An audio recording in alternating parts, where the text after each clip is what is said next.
मुक्त कीजिए, इस संसारिक जीवन से, संसारिक बंधन से मन मुक्त कीजिए, ताकि आपको मोक्ष की प्राप्ति हो जाए, मोक्ष मिल जाए, आवागमन छुटकारा मिल जाए, बार बार के जन्म मरण से आपको मुक्ति मिल जाए। सभी में कहा जाता है जो कुछ हो नहीं होता है वही होता है। एक एक दिन करके समय नहीं बीता, आता क्या राजा परीक्षित ने एक ऐसा आवास बनवाया जहां कोई पहुंच नहीं सकता था, किसी को दर्शन के लिए, उनसे साक्षात्कार की कोई किसी को अनुमति नहीं था। कहा जाता जो चीज होता है हो जाता है, जो चीज हो नहीं उसे हो नहीं कहा जाता है। हर किसी के जीवन में जो कुछ घटना घटने वाला होता है, घटता है कि जब कृपा हो जाता है, दया होता है, कम होता है, संक्षेपण हो जाता है, ज्यादा नहीं होता, तनिका मन को रह जाता है। वो नहीं है तो होगा, लेकिन संक्षेपण होकर रह जाएगा। एक बच्चा जब 7वां दिन आ गया, अंतिम दिन आ गया, सबको इतना क्या 7वां दिन मतलब सूर्यास्त होने के बाद में उसको तक्षक नाग डस लेगा। राजा परीक्षित हुआ, इतना प्रबंध किया जा चुका था कि कोई किसी का वहां पहुंचना असंभव था। तक्षक नाग बड़ा चिंतित हुआ, अब चला राजा परीक्षित काटने के लिए चला। इसके पूरे कश्यप नाम का ब्राह्मण था, वो बड़ा लालची था, पैसा कौड़ी बड़ा लालची था।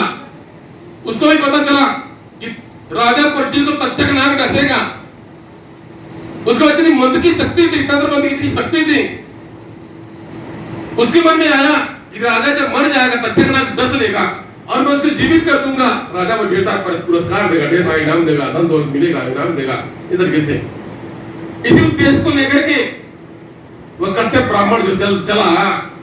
इतने में ये तक्षक नाग, ये दोनों का साक्षात्कार हो गया, दोनों का साक्षात्कार हो गया। तक्षक नाग ने पूछा तो आप कहाँ जा रहे हो? उसने बताया कि मतलब तक्षक नाग उसको राजा परीक्षित को डसेगा और मैं अपने मंत्र के माध्यम से विद्यावान उसको जीवित कर दूंगा। तक्षक नाग ने कहा कि ऐसा असंभव है, यानी मेरा डसा हुआ कोई बच ही नहीं सकता। तब जाकर के उन्होंने प्रयोग किया, एक हरा भरा वृक्ष था। तक्षक नाग ने कहा मैं इस वृक्ष को मैं डस रहा हूं और अगर तुम्हारे मंत्र में शक्ति होगी तो इसको जिसे हरा भरा कर देना, तब मैं जा जाऊं तुम्हारे मंत्र में विद्या में, तुम्हारे पास विद्या है। ऐसा ही हुआ। उस तक्षक नाग ने उस विशाल काय वृक्ष को उसने डस लिया और देखते ही देखते वो राख सा बन गया, झुलस गया, राख सा बन गया। अब क्या था कश्यप ब्राह्मण बड़ा यानी बड़ा लालची भी था, बहुत बड़ा विद्वान था, तंत्र मंत्र ज्ञाता था। अपने मंत्र के माध्यम से उसको हरा भरा कर दिया। तक्षक को पता चल गया वो तो सही है, भी तो हरा भरा राजा को जिंदा कर देगा। अब उस तक्षक नाग ने उससे पूछा कश्यप तुम क्यों राजा को क्यों जिंदा करने के लिए जा रहे हो? इसके बाद उसने कहा कि राजा हमको पुरस्कार देगा, राजा धर्मात्मा पुण्यात्मा राजा है, यानी वो मुझको पुरस्कार देगा। तक्षक को पता चला कि लालच पर जा रहा है, तो तक्षक नाग ने स्वयं उसको ढेर सारा सोना चांदी हीरा मोती दे दिया, उसी मुलझ गया, वो अपना रास्ता को बदल दिया। इसके बाद में कश्यप की बड़ी निंदा हुई। लेकिन पश्चात अब तक्षक नाग डसने का समय आ गया। उसके मन में आया कि अगर मैं नहीं डसूंगा, किसी कारण से अगर मैं नहीं डसूंगा, कहीं जिस ऋषि बालक के द्वारा श्राप दिया गया है, कहीं मुझको ना श्राप दे दे। सही है, इस भाई के कारण उसको चिंता बना, वो कहाँ जाए, क्या करे। आप क्या था, तक्षक नाग ने साधु का रूप धारण किया,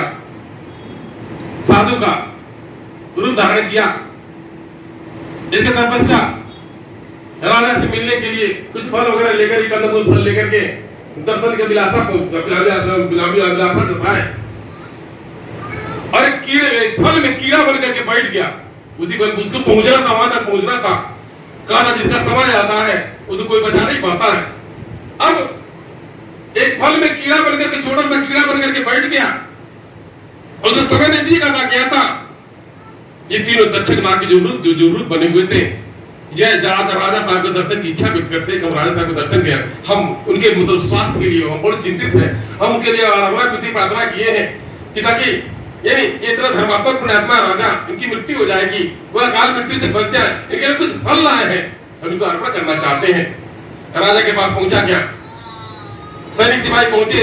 राजा ने कहा ठीक है, उसको प्रसाद को ले आएगा।